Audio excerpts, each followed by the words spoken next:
Right back, Trent Alexander-Arnold for Liverpool. I don't really know what he did in that game, to be honest. Do you He not did. pick him? We never claim we're I experts, though. didn't. I asked for a right back and a keeper, and somebody said Trent, and I went, it, let's put him in.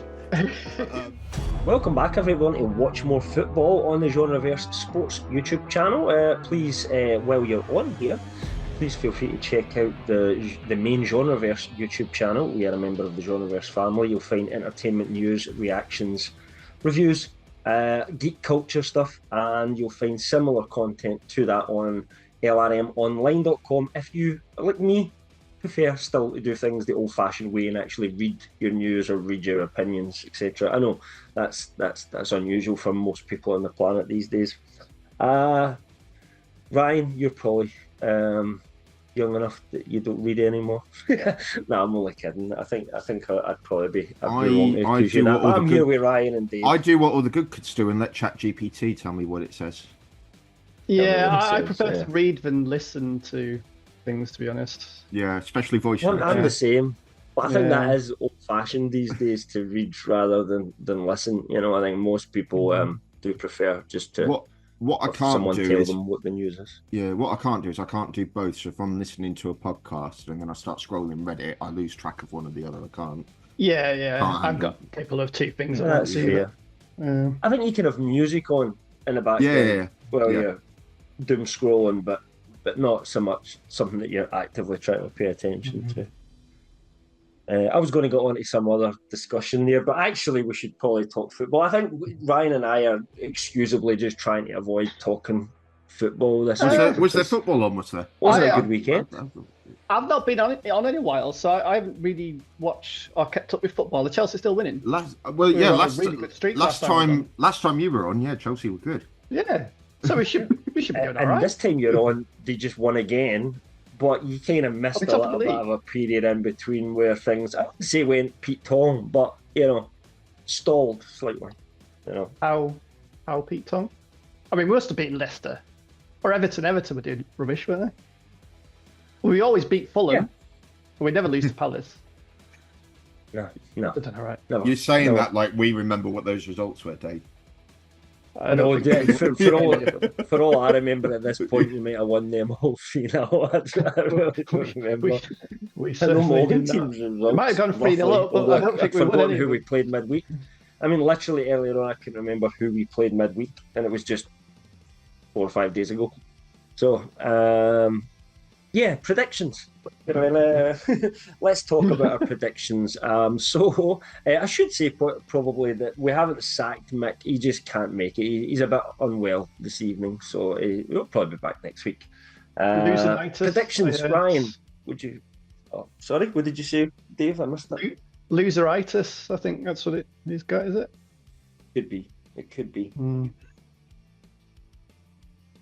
If you want to do predictions for us, right? Yes, I will do. Yeah, I'm just looking at my thing, and I think Kyle is on the document, and it's just a weird thing. It's always good to look at your thing. If you you can. One day you might not be able to look at it. Every man, particularly men of our age, should be looking at their things definitely.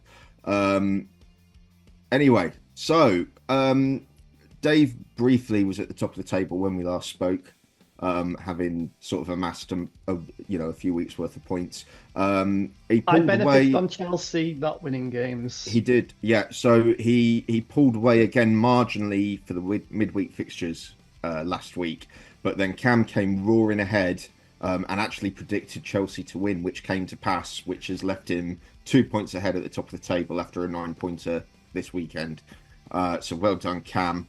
I have had another good result. I had 8 points this week, and apart from that, it's all fairly average.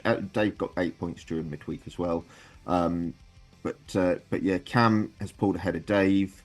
Mick and Dave both scored 12 for the 2 weeks, so they are still as far apart as they were, but Mick's fallen further behind Cam. I'm on 125, so still quite a bit of ground to make up, and Kyle has had an okay week, and he is on 113 behind me. We're still yet to decide what we're going to do Oh to no, catch we Kyle up. did decide. Remember? Oh yeah, we did. Yeah, Yeah. that's right. What was I'm that gonna then? If I'm I gonna watch some anime. Yeah. Who knows? I could have like 3 or 4 really amazing weeks in a row, and then maybe Mick will be watching anime too. Whoever I beat, you guys are gonna watch an anime movie and do a review for me with me over on the main Genreverse channel. Do a little synergy work there. Sounds good. Shame none of us will be doing it. We'll see. I had That's that the 7. pressure's on now because That no 7 one on wants to do that. 21 So, was pretty good. do any of you guys watch anime? Ryan, are you into anime at all? Not. I watch the odd bit, but I'm Arcane not is about as committed to it. anime as I get. Yeah. But I don't mind. And I got a good movie in mind too. All right, here we go. My wife likes it, but I've never really watched it. So what I would say about Kyle is that midweek he was the only one who got more than one correct result. He got 2 correct results and 2 correct score lines and 1 correct result. But that did mean that he only actually predicted 3 matches correctly. So swings and roundabouts, I guess. That's what you're saying. Yeah. But yeah, that is the table. It's very tight at the top still, but Cam has taken his top spot back after his brief blip over Christmas. So shall we look at have we got 2 teams of the week to look at? We've got 2 teams of the week. Yeah. So we'll start with midweek. One for the game week 21. This one looks a lot better for me and Cam, I think. It's still Chelsea players, isn't there? No, there's not. So we'll start in goal. Matt Sells. So Forest drew 1-1 with Liverpool, and Matt Sells was just a human brick wall that game. He pulled off some frankly ridiculous saves. So fair play to him. Aaron Wan-Bissaka for West Ham. Now what did they do? They beat Fulham, did they? I think during midweek. They beat Fulham 3-2. Yeah, and I remember putting him in because he crossed for West Ham's second goal, and Aaron Wan-Bissaka putting in a cross and it leading to a goal is a miraculous thing. So he's in the team of the week. It's the second time he's been in team of the week this year, and I wouldn't say he's been a great signing for them. So it's hard to tell just because West Ham as a whole have just not been good, but we'll see. I can't imagine him working massively well in a Graham Potter team, but we'll see how he gets on. Mark Gay for Palace. They also got a win, and Gay got a goal. I think kept a clean sheet. He was brilliant. I remember seeing the highlights. He was brilliant. He's recovered a bit from a patchy early season form where maybe his head had been turned towards Newcastle.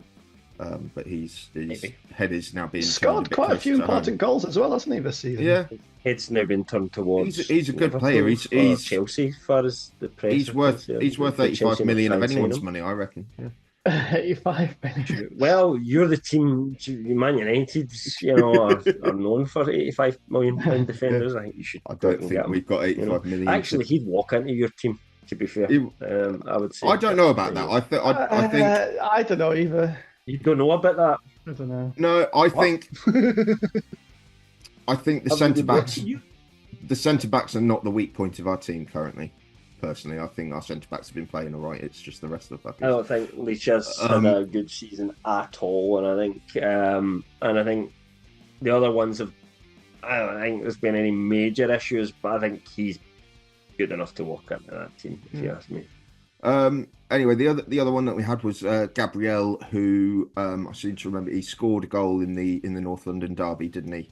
From a corner that wasn't a corner. He scored it or he headed it onto somebody else. He headed it onto somebody else. He headed it onto Dragusin, I think. But he also, at the other end, doing his actual job, he put in a really good last-ditch tackle in the box to stop a sure goal from Solanke. It was right on Solanke's toe to volley him first time in the 6-yard box, and Gabriel nicked it off him really well. And then I seem to remember we struggled for a left back last week, but then we settled on Nico Williams for Forest because Mo Salah had a quiet game, and if Mo Salah has a quiet game, then the left back. That was our main reason. Yeah. Moving on to midfield, so we've got Bruno and Tonali. That was the win against Wolves, wasn't it? Yeah. And they just bossed the game. It was 3-0. It was fairly comfortable, wasn't it? Game, yeah.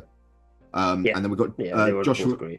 We've got Joshua Zirkzee, who I've put in a 10 role, although he sort of came on as a striker. But when he came on, we were 1-0 down to Southampton and couldn't get on the ball. And he just put in a really good shift, really good hold-up play, really good link-up play, and it got us up the pitch enough so that Ahmed could score the goals that won us the match. I said a bit about that in our post-match review on YouTube Shorts, which you may or may not have seen, but do go check those out because we'll be doing more of them. And also, it's a follow-up from a really good performance he had coming on as a sub against Arsenal in the Cup. Then we put Ahmad in because we didn't have another right winger. I don't think he actually had a good game. He happened to be in a position to score 3 goals when Southampton had sort of collapsed. When he was needed, he was there to score a hat trick. He did. He played a hat trick. I wouldn't say, yeah. And they weren't tap-ins either. He played an active role in all 3 goals. The first one, he dribbled into the box and he kept at it until it bounced off a Southampton player and he scored it. The second one was a nice 1-2 with Christian Eriksen, a very nice 1-2 with Christian Eriksen actually, and then the third one is something that he should have been doing from minute 1, is that he pressed a Southampton centre back and lo and behold they gave him the ball and let him score. And why that wasn't the game plan from the start, I don't know, because anyone who's ever watched a minute of Southampton knows that's the play. But Phil Foden on the left wing for their 2-2 draw against Brentford, which definitely happened. He's back in form. Yeah, he scored 2. He scored both the goals. I can't remember if it was this one or Ipswich, but I think it was this one. One of his goals was just superb. It was a really good sort of first time, perfectly targeted finish. Really nice goal. An absolute just thunder. The sort of goals he was scoring at the end of last season as well. Yeah, exactly. He was doing it a lot. It's almost a trademark for him. I guess when you talk about City, which we're all doing a little bit, but if somebody like him was off form, you're going to miss that. So him coming back onto form, is going to make a big difference to them as well. But yeah, he seems to be back playing good football. And then we had Alexander Isak, who I think at the time scored his 8th goal, or he scored in his 8th consecutive match for Newcastle. He scored. He's had a couple of braces in there, but he was everywhere. He gets on the end of things, but he also runs the channels as well and lets Gordon get inside a bit as well, which is why he's the best striker. Yeah, I mean, at that point, midweek last week, everybody was calling him the best striker in the world right now. I think he still is. The fact that he had a quiet game on Saturday. Yeah, I think we'll talk about that a little bit later on, but that's credit to Bournemouth in terms of their tactical setup and how they played. But it's not that he just suddenly wasn't in form. He was still trying his best, but yeah, he's a very good player. Yeah. Moving on to game week 22, and it is a very different complexion to this one. There's a bit more blue in this team. But we'll start with Mads Flecken in goal. We couldn't really think of a goalkeeper, but there's not really any standout ones this week. No, what tipped the scale was Liverpool had 37 shots and they didn't score until stoppage time. Flecken made quite a few saves, and I saw a video on Reddit earlier on of Darwin Núñez literally apologising to Mads Flecken for scoring past him when he's had such a good game. So I think, if a striker who's in patchy form himself feels bad for scoring against you, I think you've had a decent game. And nobody else really stood out. There were a few clean sheets, but they were clean sheets against teams who offered absolutely nothing. So yeah, I agree. I think right back, Trent Alexander-Arnold for Liverpool. I don't really know what he did in that game, to be honest. Did you not pick him? We never claim we're experts. I didn't. I asked for a right back and a keeper, and somebody said Trent, and I went, "Fuck it, let's put him in." Who was that? Who's making? He's not even here. Yeah, he did. We're blaming Nick for Trent being in. Look, right. What? I tell you what. I tell you who nearly got that right back spot this week, and that was me. Who? Me. Because I was playing right. I was playing right back for my Fat Club 7-a-sides last night, and not only was I as an absolute nuisance to the other team's attacking players, but right at the end of the match, we're 3-1 up, ball's in the middle of the pitch, it falls to me, keeper's not really paying attention, and it just sits up nicely. So I just swing a boot at it, thinking, what's the worst that can happen? It goes for a goal kick, and the match is over. The worst that can happen is I miss the ball completely. But if I actually miss it, I missed the ball. Never mind the goal. You conceded a goal as well, then, so you don't qualify for. And the goal was my fault as well. So yeah, we'll gloss over that. But one of these days, I'll actually score a goal and I'll put myself Alexander Arnold to be the first right back Ballon d'Or winner. That's it. Yeah. Moving on, so we got Trevor Chalobah. It's going to be interesting because this is not Trevor Chalobah's first cap this season in our team of the week. But the rest of them have all been for Palace, but he's been recalled by Chelsea. So if he gets into our team of the season, what shirt are we putting on him? Gonna be Chelsea when he has. I mean, he's not going to because Chelsea player, isn't he? He's not going to because Gabriel and Van Dijk and really are miles ahead of him. But it's an interesting one to ponder. Next one, who's also had a few caps this season, is Dean Hyson for Bournemouth, who when it was still he's a good player. When it was still a tight game at 2-1, he put in quite a few blocks when Newcastle had some decent chances, which kept Newcastle out of it. Great Anthony Gordon shot, he did, almost right in his face, and didn't even flinch. I loved that. He just took it. He's like, he's 18. That's what I'm there for. He's 18. He already looks world class. I like he's him. The guy. I think he'll be an expensive purchase for some other team at some point. I think the best like place for him, like a lot of that Bournemouth team, stay at Bournemouth. But he should stay where he is. At his age, he should stay where he is. Play every week. He's got a good manager, good team, and I think Bournemouth could do Europe this year. I really do. Oh, absolutely. And then left back, we've got Mark Cucurella. I didn't watch any of the game last night, so Dave, why is Mark Cucurella there? He's always good. He's consistent. He scored a goal. Nothing really bothered him. Cool. But it's Wolves, so yeah. So next up is Belieber. I don't know his first name. Is it like Carlos or something like that? I don't know. But Belieber from Brighton. Are you a Belieber? I'm a Belieber, to be honest, because he was an absolute nuisance against us on Sunday. It looks like what Carlos. I would say is it Carlos Noom. I'm not going to try the name that starts with a Q. Cool. Anyway, he had a very good game. He was breaking up play and just basically was everywhere on the pitch. He possibly shouldn't have been on the pitch, which we might talk about later, but he gave away a penalty on Joshua Zirkzee. And as far as I'm concerned, he fouls someone in the 6-yard box with nobody else there. That's a red card, but he only got away with a booking. Not that it would have changed the result. Was that a deliberate foul? Yeah. Zirkzee pressed the keeper. The keeper passes to Belieber, sells him short. Zirkzee nips in and he just sort of puts his arm on his shoulder and brings him down. And if he doesn't do that, Zirkzee's got a one-on-one with the keeper, which fair enough, he's probably not going to score because he's. What Zirkzee. They say now, unless it's dangerous, though, and the dangerous thing if he didn't make a play for the ball. It's denial of goal scoring opportunity, and he I don't know. Let's say if they give a penalty, that's a double jeopardy for doing so. It's more to do with if you didn't make a challenge for the ball. So yeah. Anyway, speaking of midfielders who were absolute nuisances against teams over the weekend, we've got an American in our team of the week, Kyle, Tyler Adams, who I'm sure you're really familiar with. Oh, absolutely. He's an absolute legend over there. So Tyler is a great person. I like Tyler. What would you say? Evans? Tyler Evans? Yeah. Adams. Super. No. Look. Thomas is the greatest player that has ever existed, and I am pleased to see Mr. Allen out there kicking ass and taking. There are those that say he's the Christian Pulisic of soccer. I bet he doesn't know who Christian that's fine. There's layers to that one. There's layers to that one. You're right. I mean, and I think you could have given it to either of the Bournemouth midfielders in some sense, but I think Adams probably just committed more fouls in that.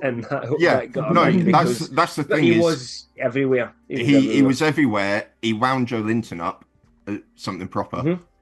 And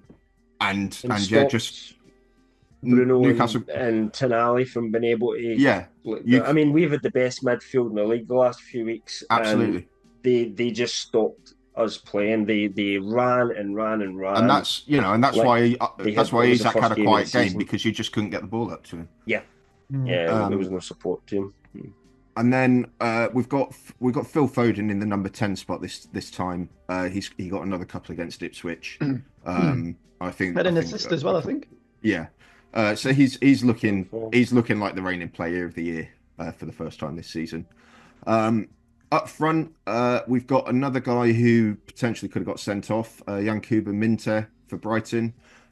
He scored Brighton's opening goal, and he just did an absolute shift tracking back all game, as well as being a threat up front. But he did absolutely clatter Dalot from behind about 20 yards out, which wasn't even called for a foul, but it was a dangerous tackle, and it should have been a red card in my opinion. But he had a good game. Again, we were absolutely shocking, so I'm not saying that the ref has cost us. You'll get an apology in about a week's time from a post anyway. You'll be fine. Yeah. We've got Jean-Philippe Mateta for Crystal Palace, who scored 2 goals again. He's having another decent season. Was that against Leicester this time? I think was it against Leicester? That's some questions like that. No, it was against West Ham. West Ham. Yeah, that's right. They beat West Ham quite comfortably. It was quite easy for them, wasn't it? And then I think the star performer of the week was Justin Kluivert, who's followed up his hat trick of penalties earlier in the season to a hat trick at St James's Park, which takes him to 3 times the total that his ex-Newcastle playing dad managed in an entire season at St James's Park. So fair play to him. And he was a striker. Yeah. So there you go. But that shows, I think, is more about how pish his dad was as a player for us than. But I like him. I think he's a good player. I'm not sure he's ready for a move yet to anyone. What age is he? Is he young or is he? I think he's probably mid-20s now. I think he's been on the scene for a while. Yeah, but maybe that's what it is. He's just kind of maturing now, and he's kind of hitting his peak. I don't know if he's maybe he can come in and out another level. Then he's not always the main man for Bournemouth, I think, but when he's on it, he looks really good. And obviously the first 2 goals that he scored were they were opportunistic finishes, weren't they? But then the third one just was an absolute screamer. It's a peach. So yeah, opportunistic finishes. But you know, when I tend to watch Bournemouth playing, I like him. He's, they give him the room to play football. He's got a few nice little touches. But to be fair, I don't think he's a top player. So that's why I was asking about his age. Because if he was like 19 and he was doing that, you'd be like, well, he's going to get better. Yeah, but if he's 25, that's probably his. He was knocking around. So. He was knocking around Italy for a few years before he went to Bournemouth. I think Roma had him. But also, when everyone's fit, he plays out wide. Whereas both their normal strikers are injured, so he played down the middle against Newcastle. But that's the thing. I thought we had a good chance against them because they've got so many injuries. I think they had a bunch of kids on the bench, and yet still. They absolutely deserved the 3 points. That's all. See, I don't think we even. It's not as if we stunk the place up and didn't turn up. We actually had some fight at some point in us. The first half was really good. But they were just better. Yeah. Better, faster, hungrier, dirtier. Yeah. You need to do that. So, I mean, I guess now that we've looked at Team of the Week, the question is the title race over at this point? What do you guys think? Liverpool have they won it already? Or do they just need to turn up? You can't say the title race is over in January, but they're so consistent. And what are they, 6 points ahead of second? Yeah, it's the game in hand as well. But I think, a big part of it is Liverpool have dropped points the last few games. Obviously, they won against Brentford. They won against Brentford, but I think. I heard or I read that they dropped sort of 8 points from their last 5 games or something, which is a decent whack. But in that time, Arsenal also dropped those 8 points. So they took the foot off the gas. That's the thing. I mean, it's Forest who's been consistent around the tails. So. Yeah, Forest are the ones that you would feel. I think if you didn't, but we all have that psychological thing though, where we don't really think Forest are going to do it, and let's just admit it, we do, but. But They picked up points against theoretically, if you were big just teams, looking at though. form, I Well, would say Forest are the biggest challenge. The thing is, so obviously Liverpool and Forest played last week. It was 1-1, but Forest were ahead for a long time in that game. Mm-hmm. If Forest had held on, Liverpool would be on 49 points. Forest would be on 47. No, sorry, 46. So but I think the big one is Liverpool keeping Forest at bay, but then they forced the win at the end of Brentford, and then Arsenal went from 2-0 up to chuck it away and draw 2-2, and that's just Arsenal have to be able to keep pace, and they're just not doing it. It's absolutely mathematically possible for both Arsenal and Forest, even Chelsea, if you look at it, to challenge at this point. If Liverpool have a bad run and those teams remain consistently winning, but you just don't. They still look the most consistent team. So you think that you look at them and you still think they're going to pick up more points on average per week, than the teams below them are. And and you just can't see any way around about that. And they don't have to. They haven't got City breathing down their necks. They don't have to win every game from here. They can make do with the odd draw, and it'll be fine. City, I think City are out it for me. I mean, if you're looking at 12 points currently, and Liverpool's got a game in hand, they might not win the game in hand, but let's say they did, then it's 15 points that you're looking at that point. That is next on the agenda. Is our City back, because they have sort of rescued their form a little bit. They've picked up some wins. They obviously won. Hard, though. Is it? They two won wins in 3 games. They won quite comfortably against Ipswich. What I would say, and we could go back. We can go into more depth. They've won, but particularly before Ipswich, the games that they were playing, they were giving up so many chances that you just don't expect from a City side. You just expect a City side to stifle the team, not give them a sniff. But they beat West Ham 4-1, but West Ham were attacking them right to the end, and really could have, probably should have got a couple more goals out of that game, if not a point. West Ham are shit, Yeah, exactly. So, that was when they still had Lopetegui. There was a couple more. Brentford. I don't know if they're back. I think they've broke the mental thing where they were just getting beat every week and they just couldn't play at all. And they've shown back to won a couple of games. They'll be kind of almost back to normal, but I don't know if they're back to title winning. I think last year. I still think they're a bit sus. They've shown that they've sorted their attack out. They've got attacking ability again now.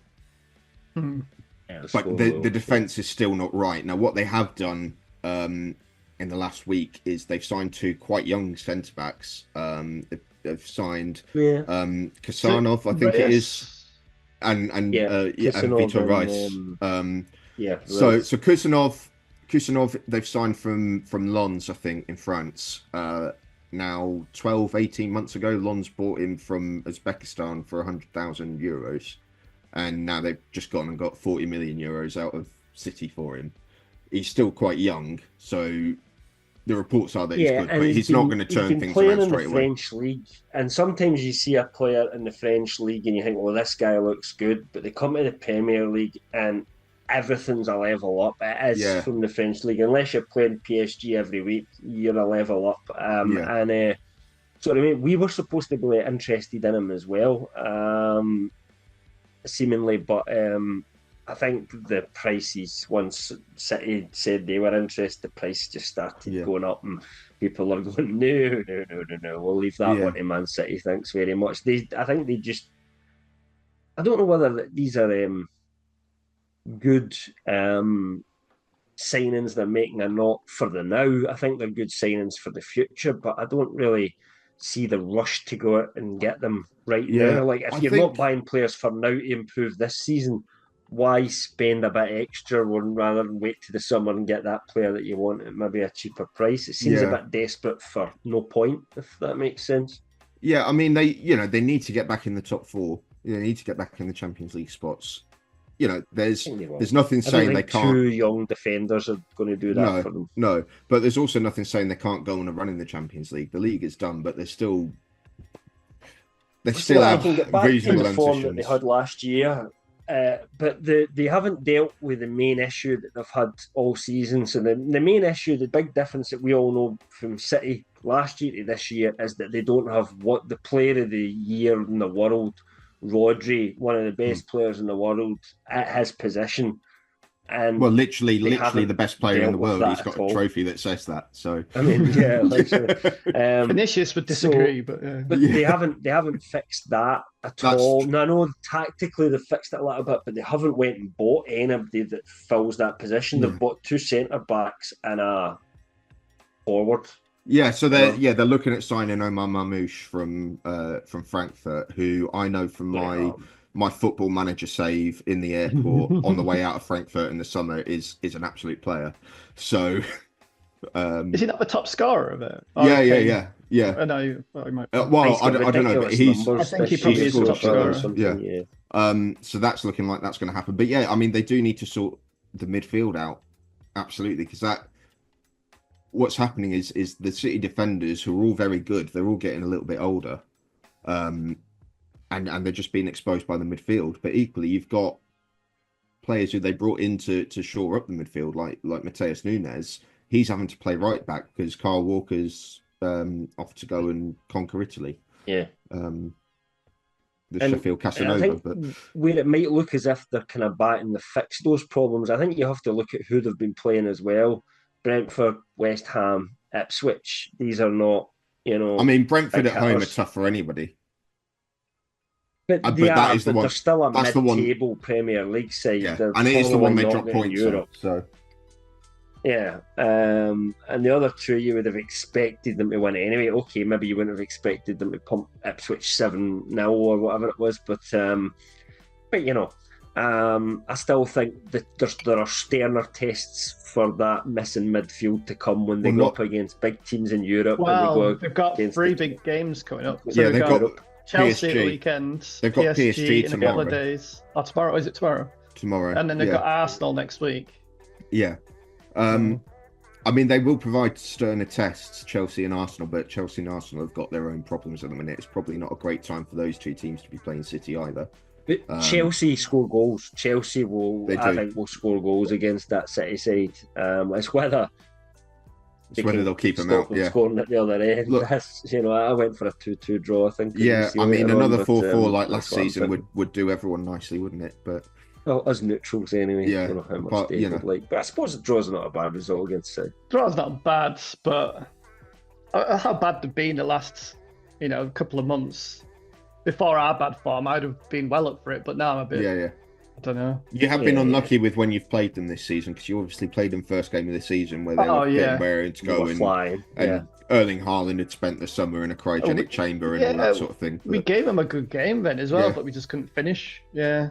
And now they've just slightly recovered a bit of their mojo as well. And it's, if you'd played them 3 weeks ago, you'd have been all right. I blame Salford. Gave them resurgence, didn't it? Yeah. Thanks, Gary Neville. At least they're still in the cup, so they've got a chance in doing something in that as well this year, I guess, if they don't win the title, which I don't think they will. But, we shan't cry about that here at WMF, because we don't give a fuck about City. So there you go. Does anybody? I don't know.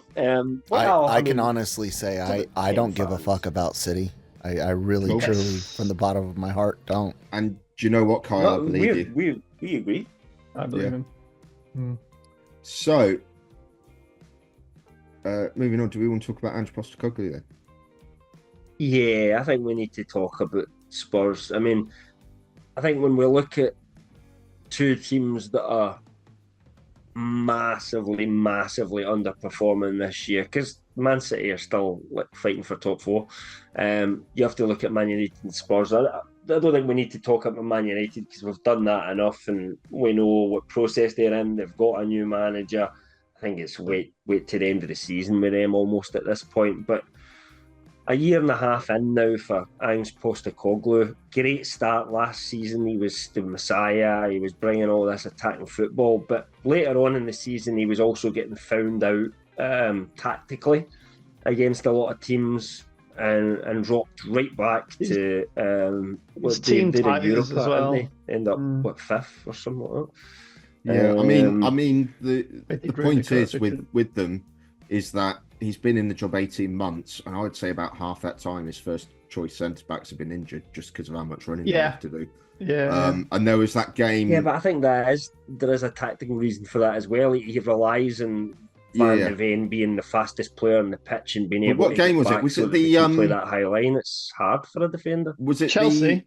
the Chelsea one game, yeah. where he rushed them both brought back? them both back. We had And they both went off injured. Yeah, no inclination that either of them were anywhere near fit, and then they both went off before half time, didn't they? Yeah, I mean, I thought that was a big mistake. He probably put them out longer just to try and win one game. Yeah.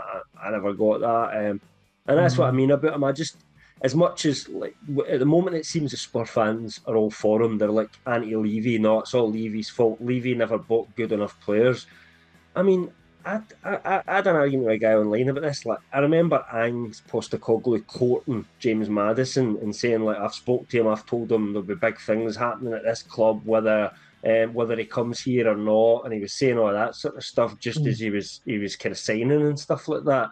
So you feel like he was involved, and yet Spurs fans are like, no, he never chose Maddison. That's the director of football and all these other people that are employed by Levy. Ange just coaches them. And you think, I'm not so sure about that. Surely the manager has to sign off on these people and say, yeah, he's the guy I fancy. At some point, that's how it usually works. I don't know. Just to also spell out how bad it is for Spurs at the minute, because obviously they've been back, but I wanted to see just exactly how bad.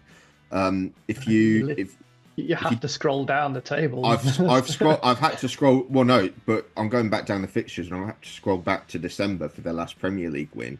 And that was on the 15th of December against Southampton, where they were like 4-0 up. City.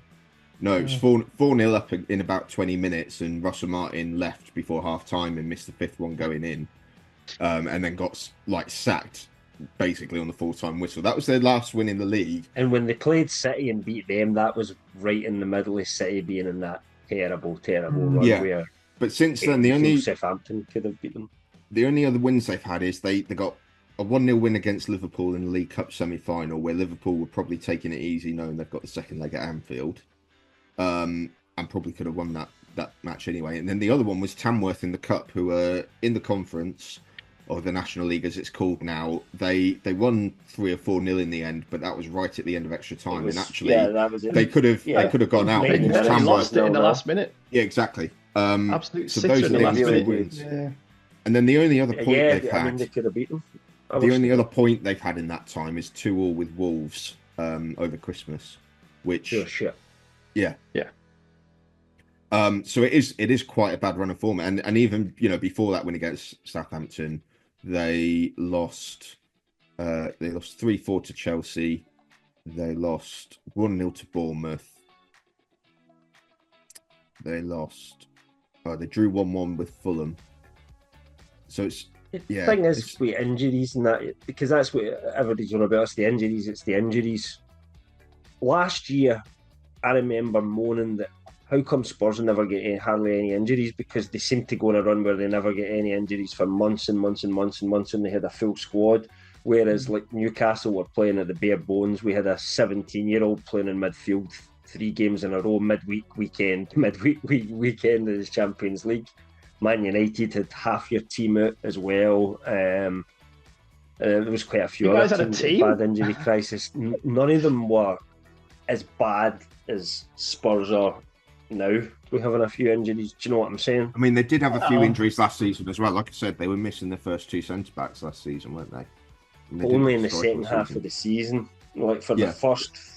they went on January, I don't think they had an injury. They went on an unreal winning streak in that first half of the season, but the fact is for a good 2 months now, probably they've been playing an 18-year-old midfielder who was in the Championship last season at centre back. I think the more damning thing is that Dragusin, who they bought last January to try and give them a bit of depth at centre back, fine, he's not had a senior partner next to him. But he has not looked convincing at all, I don't think, since he's had to come in. And you think, everyone is crying out for Spurs to sign another centre-back, but are they going to get, they can only get another Dragusin. They're not going to go out and buy Mark Gay or whoever, are they? So why not? I mean, maybe that's where the fans have got an excuse to kind of have a go at Levy. you know how much Guehi would cost? You'd probably get him for a bit. And I know it's crazy, we have only a year and a half left in his contract because everybody thinks you'll get him cheaper in the summer. But if they were to put 60 million down, they'd probably get Guehi in January. It is because they were quite happy. Tops. They were quite happy to spend that on Solanke in the summer. So, you know, centre back is as glaring an issue as striker. So, you know, it should. But I just feel teams like that are more loath to spend big money on centre backs. I can kind of get the fans having a go at Levy, and you know, maybe I think some of them were expecting that there'd be 2 or 3 players sitting there waiting to go in January the 1st, and you know that, and if they weren't there, then it's all the club's fault. But it's very hard to buy players in January and not say, we're here to be ripped off, we've got money to spend and we're desperate, come and take our pants down and shaft us, you know what I mean? Which you just, as much as the fans just don't care about how much anything costs, you can't do that as a business. You can't, but Spurs, unrealistic. Spurs are in a nice position at the minute. They've got very, you know, they're nowhere near the limit on PSR. They've got really good income streams. You know, you can go drive go-karts around their stadium for 100 quid if you want. They're not short of a few quid, and it's whether they want to actually if they started progress. Doing tours where you can go and shit in their stadium, I think they would get a lot more business that way. Well, every week? The trophy room has got to be used for something, hasn't it? So, exactly. Well, that may change. You know, potential of a cup final coming up. Yeah, League Cup up against Well, Liverpool. I mean, the thing is, do we think this Spurs team right now is going to Anfield and holding on to a 1-0 victory or winning the game? I don't. I'm not saying in 3 weeks' time when the game is or something like that won't happen. But I just don't see it right now. The only limit to what Liverpool are going to score against them in that game is how much of a shit they give. Like, Liverpool could have scored a lot in that game as well. Yeah, they were absolutely smashing them in last 10 minutes, wasn't it? But then we said that for Liverpool and Arsenal's games against United recently, and look how that turned out. And you know, yeah, I mean, you're right. I mean, in a cup game, you know, we have actually. I'll got be honest, as a Newcastle fan, if we can manage to get past Arsenal, we're probably in a slightly better position than them. You're absolutely getting past Arsenal. Well, you know, I know you got your pants pulled down on Saturday, but you're in a much better place than Arsenal. Yeah. But you know, you guys have won trophies. You don't know what it's like, you know, to suffer disappointment as consistently over the course of your lifetime as what I do. Newcastle have won a league title more recently than United have. It might have been the Championship, but it's still a league. Oh, that makes me feel so much better. But yeah, I would rather play Spurs in the final than Liverpool, because I think Liverpool in a final just go, lads, it's a final. Yeah, we should win this, and they turn up. I mean, that's you know, jokes aside, that's what happened with United in the League Cup final a couple of years ago. It's just, we're United. We know what to do here. We didn't turn up that game. We were rubbish. We actually, you know, we didn't. And we were actually anything from that game. We were actually in good the when that final form of our season. Yeah, we were in quite good. You were form in the best form of your season. Yeah. It was just timing. But you know, if we'd have played later on in the year, I think it would have been a completely different story. But that's not when the game's played. So there you go. Another trophy in your cabinet, 0 in ours. Talking about our teams just slightly, I don't know, is there anything that you want to say? I mean, your lot at all? Or move swiftly on. Next week. All I would say is that, you know, after Liverpool and the Arsenal results, I was saying, all the fans were saying, all the players were saying, it's brilliant that we've pulled these results out of the bag and put in these performances, but we need to do it against Southampton and Brighton. And we were absolutely played off the park by historically the worst team in Premier League history on Thursday against Southampton before we finally decided to sort of have a go at them. And then Brighton, if you're not 100% on it against Brighton, they will do you. I thought the first half against Brighton was all right. We obviously conceded the early goal, but we got back into it and created a few chances. Second half, we just didn't turn up. We didn't have a plan. They had a goal chalked off.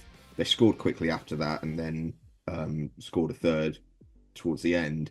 But while we were chasing the game, there was no like, oh, here's our plan, here's how we score a goal. It was Bruno taking a free kick off of Andre Onana at the edge of the box and squaring it to De Ligt to lump it up the pitch, rather than Bruno being up the other end of the pitch trying to create something. It's we're chasing the game. I need to be everywhere and I need to do everything, Bruno, and that just doesn't work. Do you Højlund, are you still behind Amarim? Think he was the right choice in that? Yeah, absolutely. No, absolutely. I mean, he's made a couple of weird decisions, such as obviously playing the geriatric midfield against you guys in New Year.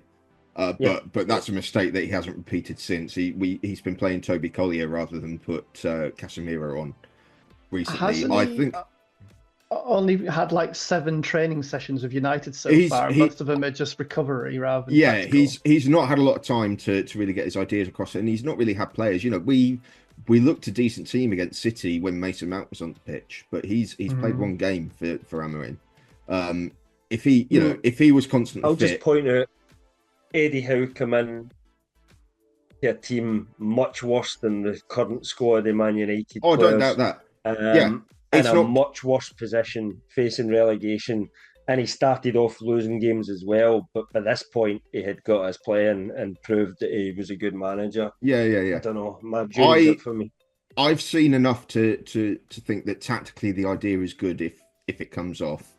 It is about getting the players to do their jobs every week, basically. And I don't think it's lack of effort on the players. I just don't think they're confident enough at this point to do it properly every week. You can have a backs to the wall against Liverpool and against Arsenal, but it's about having Southampton rock up to Old Trafford and going, we're better than these, they're crap, let's just blow them away. And that's what's missing. There are glaring holes in the squad. So Højlund is not having a good season. And Xerxes is better, but he doesn't score goals. He does other things, but he doesn't score goals. We need a left back. That's been evident since the summer, even when we were playing 4 at the back.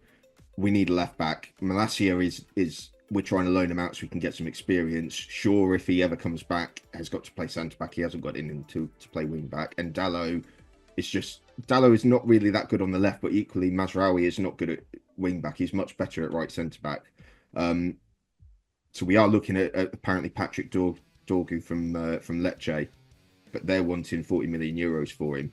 And we haven't got that money until somebody goes. And if somebody goes, it's going to be a forward player who we're going to have to replace as well. So it's a tricky one. I think, and Amarin's been quite upfront. Is we're going to have a couple of results. We're going to have a couple of poor ones. It's about getting to the end of the season and working out who can do this going forward and who can't. And then we've just got to be brutal and getting rid of them in the summer. And we were brutal last summer in getting rid of some players. But we really need to, force the higher earners out the door, force Rashford out the door, force Casemiro out the door, and just sort of lower our sights on who we're targeting a little bit, and really just try and build from the ground up and build a squad who can run for a start. Well, now you're back. Yeah. What about you, Dave? Anything particular you want to say about the mighty Chelsea? Obviously, we've been a bit crap lately. I don't think any team has dropped more points from winning positions than Chelsea. I don't know if it's this season or in the last 10 games. But even when we're 2-0 up, you're not comfortable. And that felt very much like the Potter days of the latter of the Tuchel days. And when we were 1-0 up against Wolves, as bad as they were, you were thinking, oh, God, is it going to happen? And it did happen through his Sanchez era.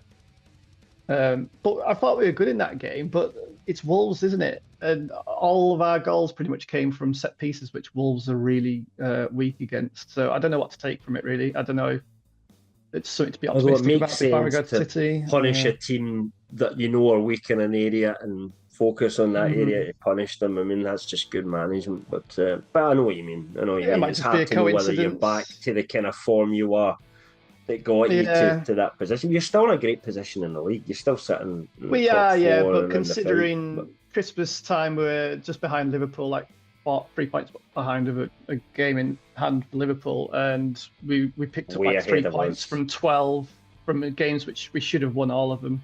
That's what's been worrying, and now we're going to enter another streak of tough games. So, and this so we're on 40 points, and Villa at 8 with 36 points. There's so many teams just behind, and it's just one bad result, and that's it. You're in 7th.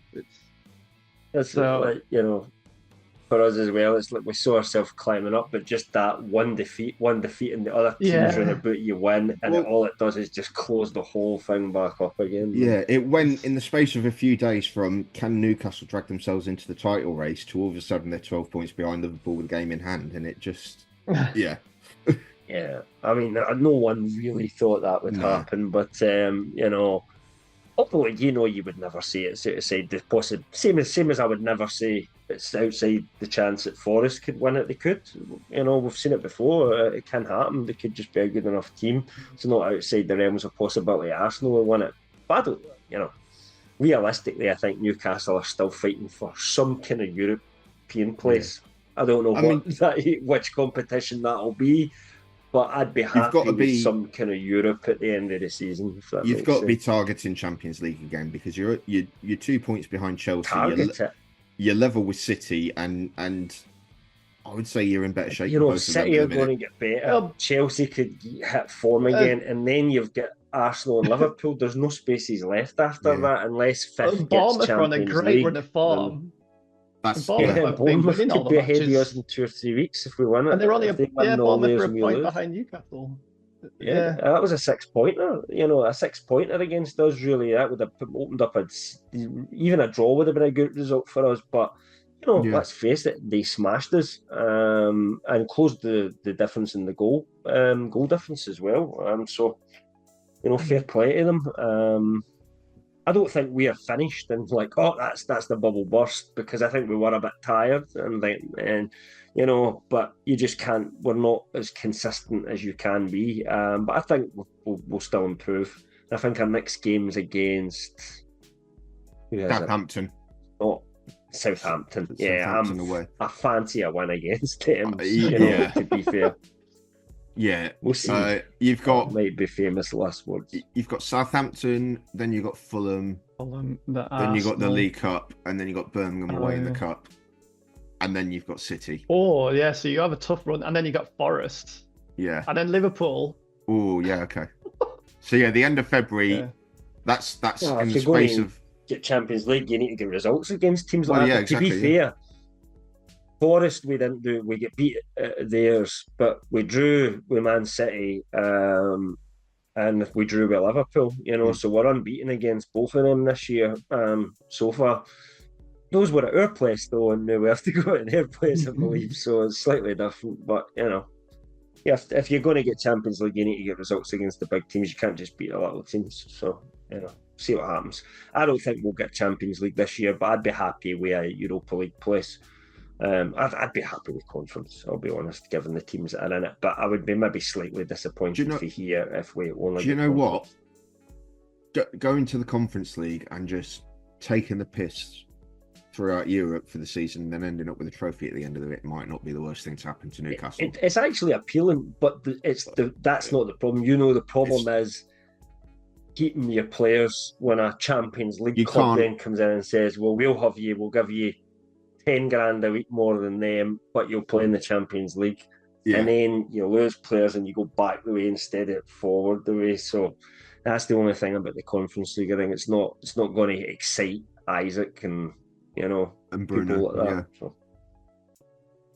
I mean, I think if you got Europa League, you'd be a decent shout for Europa League as well. But there's some good teams in that. But I'd like to think we would have a get out of groups and get into the knockout stages anyway, but you never know. Depends on what happens next season, doesn't it? But shall we look at our predictions then for the next set of fixtures, lads? Indeed. So, so in terms of big games, the only one that is really standing out is City versus Chelsea. Is that Saturday night or is that Sunday? 6-pointer. It is. Yeah, it's a massive game. So that is I that is don't a know big when they one. are. Sorry, no. Yeah, It'll be on the I'm telly just, anyway. I'm just looking.